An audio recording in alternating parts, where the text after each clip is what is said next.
Welcome to city daily news. Lakshettipet మండలంలో యువత చెడుదారులకు వెళ్లకుండా అడ్డుకట్ట వేస్తామని లక్షడిపేట ఎస్ఐ పి సతీష్ తెలిపారు. లక్షడిపేట ఎస్ఐగా నూతన బాధ్యతలు తీసుకున్న సందర్భంగా ఆదివారం స్థానిక పోలీస్ స్టేషన్లో ఏర్పాటు చేసిన విలేకరుల సమావేశంలో ఆయన మాట్లాడారు. బహిరంగ ప్రదేశాలలో మద్యం తాగిన వారిపై కేసులు నమోదు చేస్తామని, గంజాయి అలవాట్లు మానుకోవాలని, యువత మత్తు పదార్థాలకు దూరంగా ఉండాలని సూచించారు.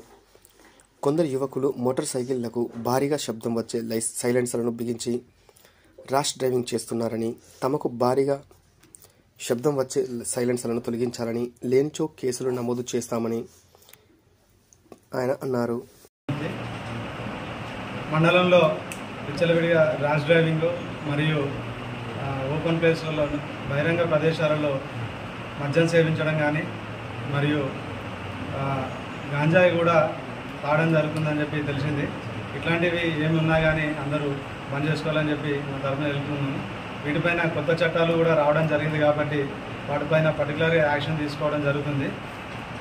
మండల ప్రజలకి ఎవరైనా కానీ ఇలాంటివి ఉంటే గిట్ట బంద్ చేసుకోవాలని